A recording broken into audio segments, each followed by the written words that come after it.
With a world as detailed as the one that George R.R. Martin created with Game of Thrones, House of the Dragon will bring us yet another impressive cast of names new and old to portray the roles of a lifetime. But why do some of them look so familiar? Let's take a closer look at House of the Dragon's actors and where you have seen them before. Let's kick things off with Alicent Hightower, portrayed by Olivia Cooke. Everyone knows that the Targaryens are the center of the House of the Dragon, but they're far from the only great influential house in all of Westeros who have a stake in the game as well. And one of the other major players on the board is House Hightower. Hightower isn't a particularly important name in Game of Thrones, but fans will know the family has a long and storied history on the continent. Alicent Hightower is the daughter of Sir Otto Hightower, the Hand of the King, and she'll be portrayed by the beautiful Olivia Cooke. Cooke is a young English actress who, despite her young age, has already accrued a few notable credits to her name. You may have seen her in the BBC miniseries Blackout or the supernatural thriller The Secret of Crickley Hall, and House of the Dragon is sure to add some more admirable credits to that list as well. Next up, we have Otto Hightower, who will be portrayed by Rhys Ifans. Being in the position of the Hand of the King of Westeros can be either a dream come true or an absolute nightmare, and nothing is certain anyway. Anything who has seen Game of Thrones or read the amazing novels by George R.R. Martin knows this. In this era, King Viserys Targaryen relies heavily on Otto Hightower as his hand, a long-standing member of the court and a man of nearly impeccable reputation, and also the father of Alicent Hightower. Otto will be portrayed by the talented Welsh Rhys Ifans. Many will recognize him as the brother of Sherlock Holmes, Mycroft, but Ifans has had more than enough experience on screen to know how to handle being the Hand of the King of Westeros. And now, Corlys Velaryon, portrayed by Steve Toussaint. If you were thinking about underestimating the enigmatic rogue warrior in House of the Dragon, you may want to reconsider. Corlys Velaryon isn't just a simple trope. He's viewed as the best sea captain in all of Westeros, and comes from a family almost as prestigious as House Targaryen. Some know him as the Sea Snake, and he will be portrayed by Steve Toussaint. Maybe his name doesn't instantly ring a bell, but it's almost certain you've at least seen him in something. This Hollywood veteran has credits that range from Judge Dredd and Prince of Persia: The Sands of Time to more serious projects like 2005's Shooting Dogs. Toussaint has enough experience to ensure that this won't just be any other warrior you'll see. Following, Prince Daemon Targaryen, as portrayed by Matt Smith. At the very center of it all in House of the Dragon, we find Prince Daemon Targaryen, the younger brother of King Viserys and uncle to Princess Rhaenyra, a dragon rider, warrior, and generally pretty major character in the politics of Westeros. He played a big role in the turmoil preceding the Dance of the Dragons, and is a complicated figure to say the least. And who better to portray such a figure than Matt Smith? Smith's portrayal of the 11th Doctor in Doctor Who gained him widespread acclaim, and had him leading the franchise through one of its most popular and unique eras of the show. But you may have also been introduced to Smith via his role as Prince Philip in Netflix's The Crown as well. And now, King Viserys Targaryen, as portrayed by Paddy Considine. The Iron Throne doesn't care who sits on it, as long as someone sits on it at all times. And at the beginning of House of the Dragon, that heavy and somewhat cursed burden falls to King Viserys Targaryen, who will be portrayed by the absolute veteran actor Paddy Considine. HBO has described King Viserys as a good man, which firmly differentiates him from the Viserys in Game of Thrones. But those who know how his story ends will also know that it is his rule that will eventually lead to a chaotic time for Westeros, as the Dance of the Dragons conflict already starts to take shape. But Considine is a versatile and loved actor whom you may have seen in the artistic drama Tyrannosaur, which he also wrote and directed. Or maybe the despicable Father John Hughes from Peaky Blinders rings a bell. Don't go anywhere just yet. You should know better than that. This was only half of what we've got, and that barely scratches the surface of all the amazing names that are attached to House of the Dragon. Emma Darcy, who portrays Princess Rhaenyra, started in live theater, but which sci-fi author is she known to collaborate with? Which Outlander veteran has found his way into Westeros? What outsider is such a strategic genius that she finds herself into a position of a most trusted and least expected ally of Prince Daemon Targaryen? Want to find out the answers to these questions and find out where else you've seen those familiar faces before? Make sure to stick around until the end of the video.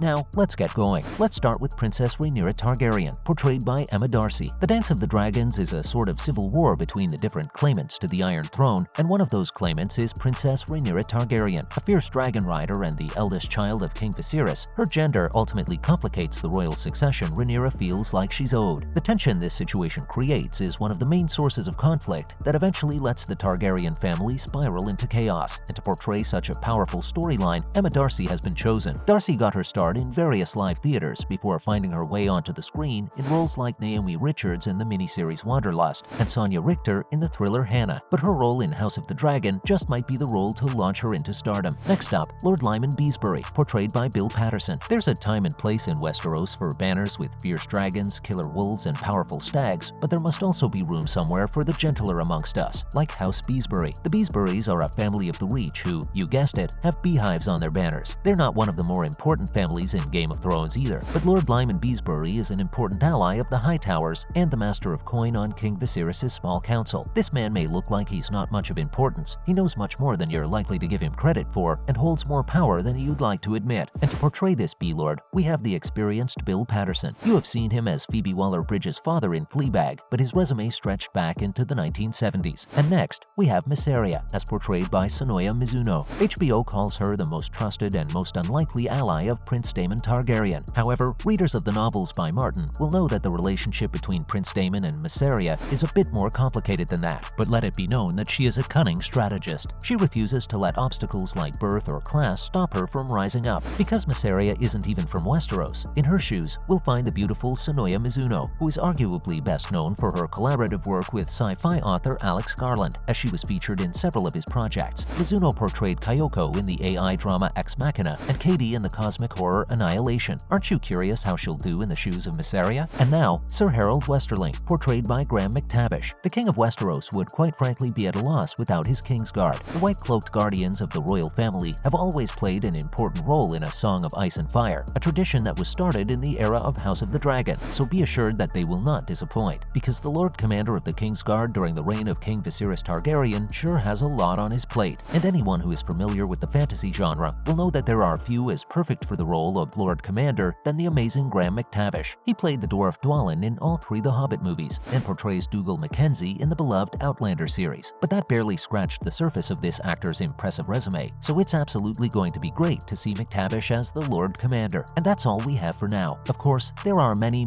more very talented people that will appear in House of the Dragon, and this is only a selection of some faces that may have looked familiar to you. So which one of these are you most excited about, and where did you see them for the very first time? Let us know in the comments what you think, and thanks for watching.